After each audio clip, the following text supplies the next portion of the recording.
Magandang hapon mga kapatiran. Magandang hapon po. Ay, kumusta naman kayo? Ang ating pagtitiwala sa Panginoon, okay lang ba? Amen. Yan. Ang aking pamagat is trust to lean on in difficult times. Ganda, no? Amen. Ay, ito'y 3 oras yata ako mayayari rito. Tatanggalan ko na ng ano si Pastor.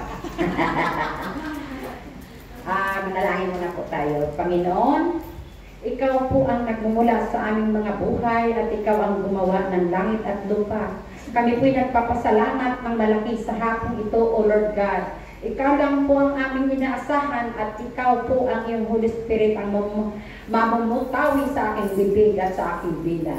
At huwag mo po akong iwanan sa mga oras na ito at iyong banal na Espiritu ay laging nasa aking tabi, O Lord God. Ito lang po at maraming salamat sa pangalan ni Jesus. Amen. Ito yung aking tagal-tagal ko na yata itong pinag-aralan eh. Kasi hindi naman ako nabigla. Nakimasa ko lang at sinasabi ni Pastor Joy.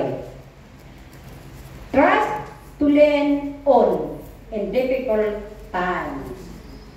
Sa Proverbs 3, 5, 6. Pero, trust in the Lord with your heart. Never rely on what you think you know. Tama? Ganda, no? Amen. Magtiwala talaga tayo sa Panginoong Diyos. Diyos. Sa buong nating puso at ating kaluluwa. Dahil hindi tayo niya iiwanan. Amen. Kasi nandiyan naman nakalagay, I will not leave you nor forsake you. Kaya ang ating tiwala, may tiwala man tayo ng konti lang sa kapwa. Pero ang lubos nating pagtitiwalaan ay ang gumawa ng langit at lupa. Kasi ngayong mga panahon na ito, kung kunti lang yung pananampalataya, kasing laki nito, pag hindi yan lumalaki ng konti, ay huwag na tayo magpapatuloy mag-alagad ng Panginoon. Kailangan ang ating pagtitiwala sa Panginoon ay lubusan, higpitan. Dahil sa panahong ito, malapit na ang ating Panginoong Diyos babalik sa lupa. Marami ng mga nangyayari sa mundo. Katulad kahapon ng madaling araw, nabalitaan nyo yata yung sa Morocco. Maraming patay kasi naglindol. So, hindi natin alam ang ating buhay kung kailan. Hindi ko alam kung kailan babawin ang aking hiniram na buhay sa Kanya. Pero ako'y nagtiwala kung saan ako mapupunta.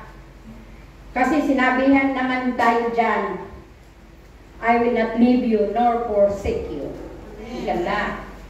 Kaya, mga kapatid, kailangan talaga nating lubusan dahil sa panahon ito, sa sobrang init, sa sobrang ng iba, nagbabago na talaga ang sitwasyon ng mundo.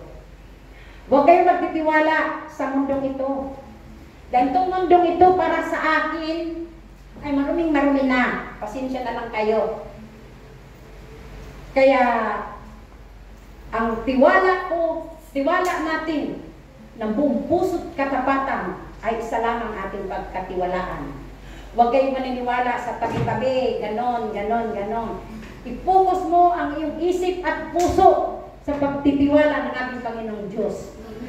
Dahil anuman ang ating hihilingin, ibibigay niya sa atin. Tulad ng ating mga hinihiling noong panahon, matagal man darating pero maghintay ka lang. Dahil nakalagay naman dyan, pag hindi pa oras para sa iyo, ay hindi talaga niya ibibigay. Amen. Dahil baka yun ay ating kapahamakan ng ating buhay. Tapos, meron pa ha, mahaba ito, sabi ko, 3 oras. Yung sa Proverbs 3:6, magkasunod lang itong dalawa. Remember the Lord in everything you do. Kailangan natin ng Panginoong Diyos alalahanin sa lahat nating ginagawa. Yes. Unang-una, pagising natin sa umaga, pasasalamatan ang ating tiwala sa Kanya, huwag nating iwaglit. Kailangan pagising ang tiwala kami, hindi ko pinayayabang, hindi ko tinatas ang sarili namin. Pagising talaga, na ibigay na ni Lord, nung hinihiling ko pa ng panahon na sa pagising ko, kailangan ikaw nakita ko sa aking puso't isipan. Ngayon, pagising ko, kahit gigisingin man ako ni Peter dahil may kape na, lagi akong, mahal kasi ako ni Peter. Lagi ako may kape. Sa umaga, maganda may kape na, pero pag mulat sa aking puso't isipan, makikita ko na talaga ng ating Panginoon dahil ako'y laging nagpapasalamat at mayroong tagagising. Ang aking tagagising si Peter sa kape. Kaya, and He will show you the right way. Kaya pag nanalangin tayo sa umaga at ang lakas ng ating pagtitiwala at pananalig sa Kanya, gagabayan ka talaga ng Panginoon. Hindi kayo subok. Gawain na ng Panginoon siguro sa buhay ko. Dahil gagabayan niya ako. Ako'y nagtatrabaho ng restaurante, sa awa ng Panginoon. Minsan may slide yung tutsilyo, magupit ang aking kuko. Sasabihin ko, nasabay mo aking kuko, nandun na pala pumatong, maputi pumatong doon sa may, gumawa ko ng fruit salad, pumatong sa strawberry. Ay, pula. Pula yung strawberry. Nakita ko, iriya akong kuko. Pero sabi ko, mga pagsubok lang yan. Ang lahat ng ating buhay, mga pagsubok, galing din yan sa Kanya. Oh. Tapos ito na naman sa Jeremiah 17:7 at saka 8. But I will bless the person who puts his trust in me. Pagtitiwala na naman. Puro trust. Sa Biblia, ang dami-daming words na pagtitiwala. Amen. Pero ang mga tao iba, nagtiwala ako sa Panginoon, nagtiwala. Pero mahalalaman mo yung tao kung tunay bang nagtitiwala, mahalata mo sa kanilang dila kung ano ang namumutawi. Hindi ako nagbago sa sarili ko at ang aking pagtitiwala sa Panginoong Diyos, siyang nagbago. Yan. Kasi pag wala kayong Panginoon sa ating buhay, parang pilay. Pilay ang iyong buhay, mabigat ang iyong katawan, pagising mo pa lamang ay mabigat talaga yung katawan. Hindi ko yan masasabi kung hindi ko subok na. Noong panahon, kunting testimony ha, noong panahon, mga bata pa yung mga anak ko, nakahiga sila, walang kumot, mga punit ang damit, ang kumot na isako, sira-sira pa. Pero uupo na lang ako sa tabi at sinasabi ko talaga sa Panginoon, Lord, paano ko ito gagabayan na gaganda ang kanilang buhay? Kahit hindi man mayaman, basta may tama silang pamumuhay na hindi naman sila ikahos, ganon. Yung panganay kong anak, lagi kong pinakastigo. Alam niyo yung kastigo? Yung sangalang biyabas, mauupo sa kanyang katawan. Nung 7 years old ba siya, kasi nag-aral ng grade 1, ako kasi sikap ko sa mga anak ko paaralin. Pagdating ng Sabado, wala mang nagawa sa kanyang bag. Sinong magulang ang matutuwa? Di ako'y nagagalit. Ala, palo ng palo tuwing Sabado yan. Pagdating ng Marso, di ba Marso pa yung closing, sasabihin ng aking panganay, Ma, mayroon ba daw tayong manok? Sabi ko, bakit? Kasi sabi ng teacher namin na first honor, doon ang aking malaking pagsisisi. Pero sa pagsisisi kong iyon, ayun ay binangko ko sa aking mga anak at ngayon nila unti-unting naaaning. Amen. Kasi nung umuwi ako, nag-uusap kaming mag-anak, sabi ng panganay ko, si Mama dati pag hindi pa masyadong disiplinado tayo, nasa bilangguan na siguro ako o namatay na. At salamat Panginoon dahil ginabayan ang aking nanay at naakay ko rin sila sa pananampalataya ng Panginoon. Amen. Kaya ang tiwala ng aking mga anak ay sa Panginoon Diyos lamang. Amen. Sa tingin ko ngayon, sa buhay ng hindi ako nagyabang, hindi ko tinataas, yung buhay nila, makikita mo, kahapon nag-leksyon, nung isang Sabado nag-leksyon. Nung isa pang Sabado, 26 ng Agosto, nag-leksyon. Puro may leksyon pag may birthday. Pero sa awa ng Panginoon, Magbibigay lang ako ng tag-100, bahala na kayo. Basta regalo ko yun sa kanya. At ngayong araw na ito, birthday niya ng aking apo at saka yung madogang kong pulis. Walang lechon kayo nasa kayo nila. Walang lechon.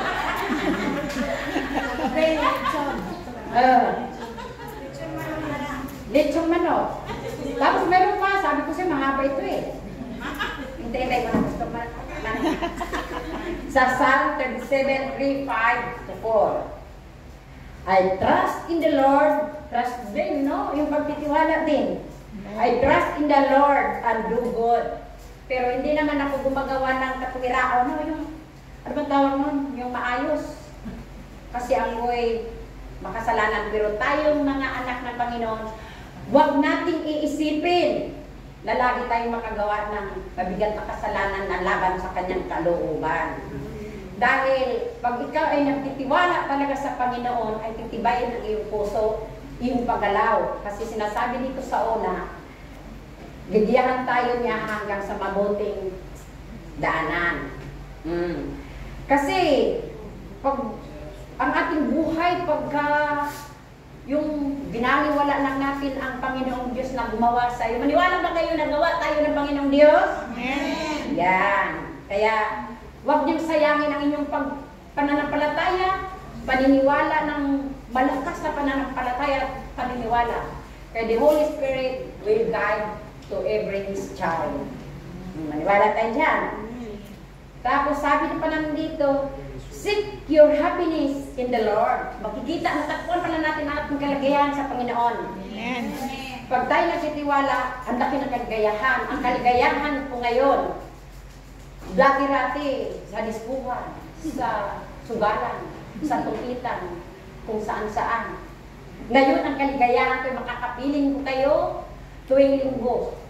Ang kaligayahan ko sa Panginoon ay mas pa sa kaligayahan kong nadadaanan ng panahon. Sa aking pagtitiwala sa Kanya, at ako ay malaking pagpasalamat sa Panginoon at ang ating mahal na Pangulong Pastor, ang siyang si Pastor Pundra. Siyang bumising sa akin dahil dati-rati ako'y wala eh. Walang ang lahat ng kanyang mga sinasabi sa akin ay hindi sa puso at isipan ko. Yung iba, pag tinanong ako ano yun, ay nakalimutan ko. Tinagaw na naman ang kalaban. Kaya, kailangan natin, mayroon din tayong kaligayahan sa Panginoon. And He will give your heart's desire. O, ano ang mga desire natin? Ang desire natin sa pag-aral ng mga bata, makapamilya na magandang kinabukasan, magandang maganda sa mga bata, sa mga pamilya, sa mga kapatiran, sa mga kaibigan. Kasi dito sa atin, kahit nandito tayo sa abroad, mayroon din naman tao na wala, no? Maniwala kayo doon. Ako'y maglalako, aywan ko lang bakit ang aking puso'y ganon. Lalo na yung si Bedito, Cerdito. Ha? Cerdito. Sabi niya, naku, ako'y walang-wala, hindi ako makakabili mo na ngayon. Bakit? Kung wala ka ba, hindi ka makakakain ng aking kakanin. Sabi niya, bakit wala akong kapira-pira, hindi ako mangutang. Ayaw ko mangutang ka, dahil ayaw ko maniningin, at saka sasabihin mo wala akong pambayad, bigyan kita. Amen. Bigyan kita. Kaya, pinagpapala talaga ako ng marami sa Panginoon. Amen. Tulad ngayon, pinangako ko na ngayong araw na to, hindi ako maglalako, gawa nga ng mag-aral ako ng salita ng Panginoon na ano na i-share ko sa ating mga kapatiran.